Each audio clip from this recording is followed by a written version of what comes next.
Once again, glad to meet you all for this short training session. Today, we are going to speak something which we are doing on an everyday basis. This is the first thing which we did when we came to this world, and this is the last thing which we will do when we leave this world. And this is the thing which I am doing right now, and this is the thing you are also doing right now. I hope you guessed it by now. Yes, I am going to speak about communication. Communication, when we see here, generally, what is communication? The moment we hear about the word communication, we go to the textual process of theoretical process, sender, receiver, medium, and it goes encoding, decoding. What is the big deal about it? What I'm going to speak about it? You might think all this.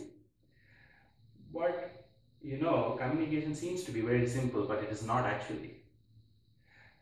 Before going further, let me try to explain the types of communication. There are two types of communication. One is verbal communication. Verbal communication is the one which I am doing right now. My mouth speaking and you are hearing. So that is a verbal communication. Even if you write, even if you do a mail, even an SMS, all comes under verbal communication. It's generally how we speak, right? That is verbal communication. The another thing is non-verbal communication.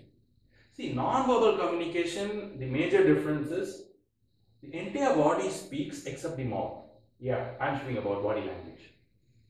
See, when we generally hear about body language, we might think, what's the big deal? The words matters most, whatever body language, however it is.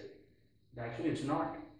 It is interesting to know body language plays a vital role in communication. Yes, it is. Let me give you an example. A guy is proposing a girl. Okay? If he do like this, what will be the reaction? You just judge it. The guy. He's going to be girl like this. Hey, your name is Nancy, right? I think I am in love with you. Better we marry and get children and grandchildren. Then we will live a wonderful life. See, I have $25 million in my bank account. And I'm sure you will marry me. I want your answer by tomorrow, okay? Bye. If we do a proposal like this to a girl, you know what happens. The kind of language he's using, it's supposed to be in a war. Of course, after marriage, war happens in each and everyone's house, but not before marriage, right? After during your proposal. So in this case, body language played a very vital role. So body language is almost 90% of communication is influenced by the body language. It's quite interesting to know, right? Yeah. So this is the second type of, the communication, which is non-verbal communication. So like this, we can relate our communication techniques. Either it is corporate, either it is personal, either it is political. It's all same, provided you use the appropriate terms at appropriate times, right?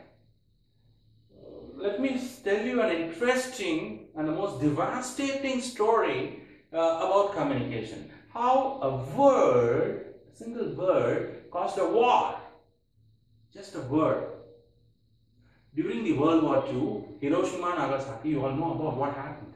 One of the major reasons of that incident is communication, improper communication. When the press was asking the president of Japan, are you going to surrender to US? The Japanese president answered, Mukutsuku, and he left.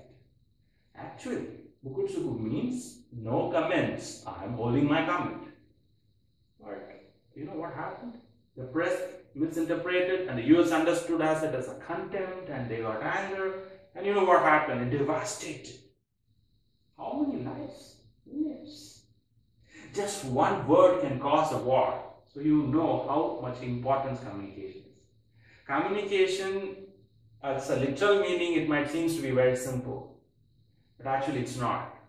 So ladies and gentlemen, let's understand the value of communication and use it effectively and appropriately. Live a wonderful life inside the house and outside the house. Thank you for being a wonderful audience. See you in the